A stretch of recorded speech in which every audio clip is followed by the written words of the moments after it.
कभी सोचा है गोविंदा का करियर क्यों खत्म हो गया? गलती बॉलीवुड की है या हीरो नंबर 1 की? गोविंदा का नाम गोविंद अरुण आहूजा है। बॉलीवुड के सबसे दुलारे एक्टर गोविंदा का जन्म साल 1963 में मुंबई में हुआ। गोविंदा ने बॉलीवुड की 165 से अधिक फिल्मों में काम किया है। वो 12 बार फिल्म फेयर अवार्ड नॉमिनेशन पा चुके हैं, 2 फिल्म फेयर अवार्ड जीत चुके हैं। बेहतरीन एक्टर, जबरदस्त डांसर और इन सब से कई बढ़कर एक दमदार कॉमेडियन गोविंदा 90 के दशक के सबसे बड़े सुपरस्टार थे। लेकिन ये यकीन करना मुश्किल हो जाता है कि अचानक कैसे उन्हें ना सिर्फ फिल्में मिलनी कम हो गई, बल्कि वो फिल्म इंडस्ट्री से जैसे गायब ही हो गए। 90 के दशक में पैदा शायद ही ऐसा कोई हिंदी सिनेमा प्रेमी हो जिसने गोविंदा को किसी न किसी रूप में पसंद नहीं किया हो। आप किसी से भी पूछिए, जवाब यही मिलेगा कि गोविंदा लाजवाब थे। लेकिन सवाल यही उठता है कि आखिर जिससे आज के दौर का सबसे बड़ा सुपरस्टार होना चाहिए था, फिल्मी दुनिया से गायब कैसे हो गया? गोविंदा ने 1986 में लव 86 और इल्जाम जैसी फिल्म में बॉलीवुड में एंट्री की थी। इसके बाद हत्या,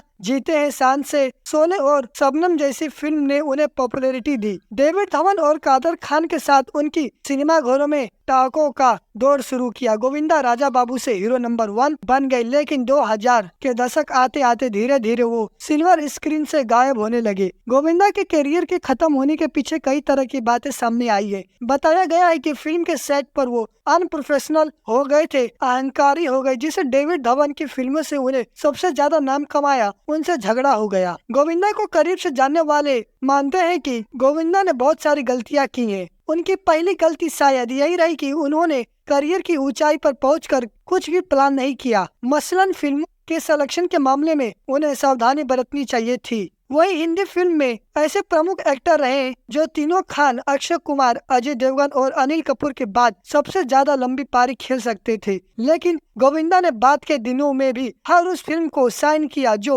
उनके पास आए। ऐसे में एक वक्त ऐसा भी आया जब लगातार फ्लॉप हो रही फिल्मों के कारण मेकर्स और डिस्ट्रीब्यूटर्स का उन पर भरोसा उठ गया। गोविंदा की उस दौर में हर साल औसतन 5 फिल्में फ्लॉप हो रही थी। गोविंदा के करियर में सबसे बड़ा ढलान साल 1998 में आया। उस साल गोविंदा की 6 फिल्में रिलीज हुई थी। इनमें अंटी नंबर 1, अचानक, दूल्हे राजा महाराजा, बड़े मियाँ छोटे मियाँ, परदेसी बाबू शामिल है। इनमें से दूल्हे राजा को छोड़कर कोई फिल्में नहीं चली। इसके बाद 1999 में 4 फिल्में रिलीज हुई। हसीना मान जाएगी जहां एवरेज रही, वही अनारी नंबर 1, राजा जी और हम तुम पर मरते हैं फ्लॉप साबित हुई। साल 2000 में 6 फिल्में रिलीज हुई, 2001 में 6 फिल्में और 2002 में 4 फिल्में। इन 16 फिल्मों में कोई भी फिल्म ऐसी नहीं थी जिसने बॉक्स ऑफिस पर या दर्शकों के दिल में हिट वाली छाप छोड़ी हो। ऐसा नहीं है कि गोविंदा को फ्लॉप होती फिल्म के कारण फिर मौका नहीं मिला। 2006 में भागम भाग और 2007 में पार्टनर में उन्हें पसंद तो किया गया, लेकिन इतना साफ था कि अब सोलो हीरो के तौर पर गोविंदा अपना चार्म खो चुके हैं। ऐसा इसलिए है कि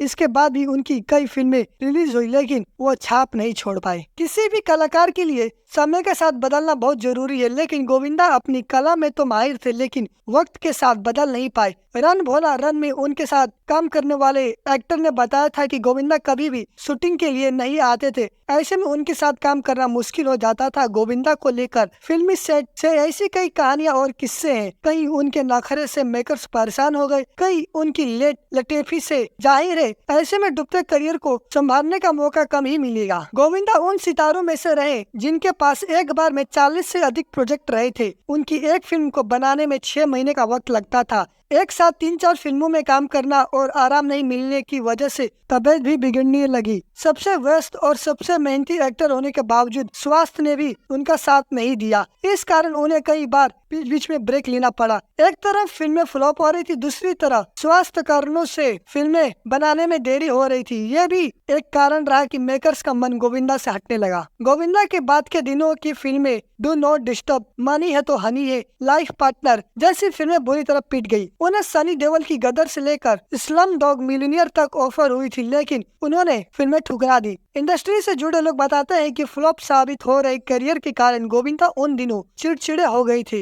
इस कारण वो छोटी छोटी बातों पर बिफर जाते थे। डेविड धवन से उनका झगड़ा हुआ, लेकिन इसके साथ ही कई अन्य फिल्म मेकर से भी कहासुनी हो गई। एक कारण ये भी है कि उनके इस रवैये के कारण कई उनके साथ काम नहीं करना चाहता था। फिल्मों में अपनी नैया डूबते देख 2004 में गोविंदा ने कांग्रेस पार्टी ज्वाइन कर ली। लोकसभा भी पहुंचे, लेकिन अपने 5 साल के कार्यकाल में वो सांसद से गायब ही रहे। फिल्मों में जूझ रहे गोविंदा की 2007 में पार्टनर रिलीज हुई। फिल्म हिट साबित हुई थी। गोविंदा ने 2008 में राजनीति से दूर जाने का फैसला लिया। बाद में उन्होंने एक इंटरव्यू में ये भी कहा कि राजनीति में जाकर उन्होंने अपना समय बर्बाद किया। उनके फिल्मी करियर को बड़ा नुकसान पहुंचा। एक अन्य इंटरव्यू में गोविंदा ने अपने ऊपर लगे अहंकार, गुस्सेल रवैये और सेट पर अनप्रोफेशनल होने जैसे आरोपों पर चुप्पी तोड़ी थी। उन्होंने कहा, जब आप सफल होते हैं तो कई लोग आपको नीचा दिखाने की कोशिश करते। जब मैं 14-15 साल अपने करियर में टॉप पर था तब कुछ मेरे हिसाब से हो रहा था, लेकिन जब मेरी फिल्में फ्लॉप होने लगी तो सबको मुझसे दिक्कत होने लगी। यही फिल्म इंडस्ट्री है जहाँ समय के साथ लोग और उनके रिश्ते बदलने लगते हैं।